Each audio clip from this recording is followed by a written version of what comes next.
Halo, ketemu lagi nih kita untuk satu pembahasan mendalam. Kali ini kita mau bedah ide dari buku Stephen Bartlett, The Diary of a CEO.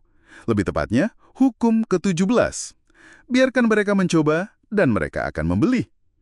Ada pernah nggak sih ngasih hadiah, terus pas mau pinjem lagi sebentar aja, rasanya kok aneh gitu?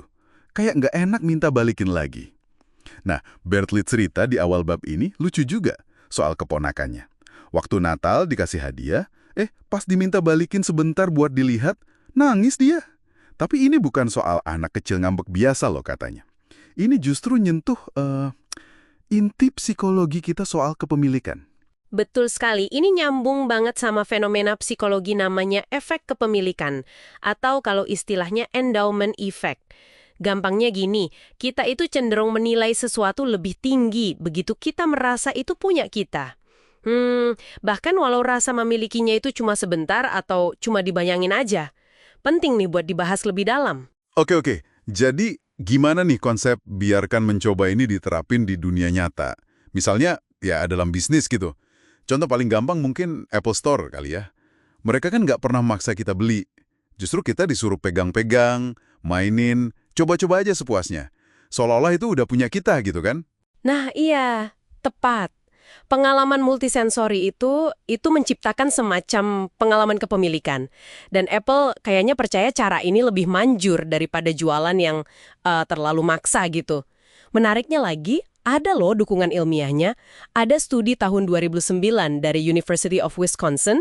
Studi itu nemuin hanya dengan nyentuh barang, misalnya mainan Slinky atau Mook gitu, atau bahkan cuma ngebayangin barang itu punya mereka, partisipan studi itu jadi menilai harga barangnya lebih tinggi. Mereka jadi lebih rela bayar mahal. Wah, cuma ngebayangin aja bisa gitu ya efeknya. Itu luar biasa sih. Saya jadi ingat Bartlett juga nyebut kalau kantor Jaksa Agung Illinois pernah sampai ngasih peringatan loh ke konsumen. Katanya hati-hati kalau pas belanja, megang-megang barang seolah udah milik sendiri. Berarti kuat banget ya pengaruhnya ini. Kuat banget. Ini nunjukin betapa dalamnya bias ini di kepala kita. Bias kognitif kepemilikan ini. Begitu kita merasa punya sesuatu, jadi enggan lepasin. Nilainya jadi naik di mata kita. Ada lagi studi klasik tahun 1984 soal tiket lotre. Orang yang udah dikasih tiket lotre seharga $2, ternyata pada nggak mau nuker balik tiketnya dengan uang $2. Padahal nilainya sama kan?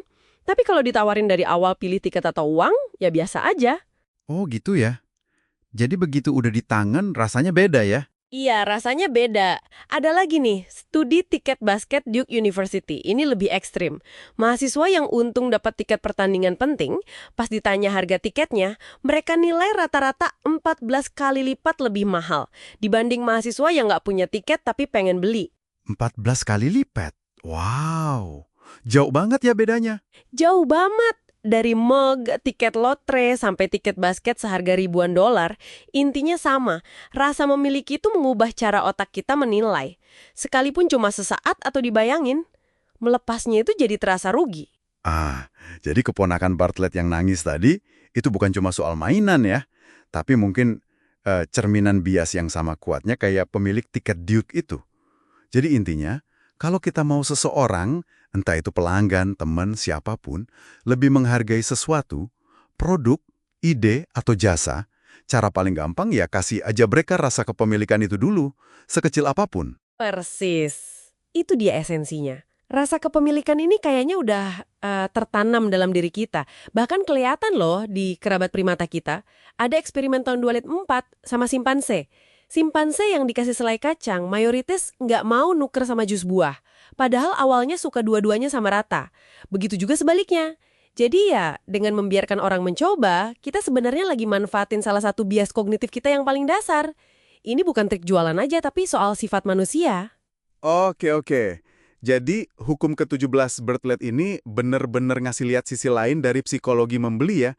Bukan cuma soal fitur atau harga murah, tapi soal rasa klik, rasa memiliki yang berhasil diciptakan itu. Relevan banget ini, nggak cuma buat jualan barang fisik. Iya, dan ini mungkin bisa jadi satu bahan renungan buat Anda di rumah nih. Kalau rasa memiliki, bahkan yang cuma dibayangin, bisa sekuat itu mempengaruhi nilai yang kita kasih ke suatu barang, Kira-kira gimana ya kemungkinan bias ini juga mempengaruhi keputusan Anda di area hidup yang lain?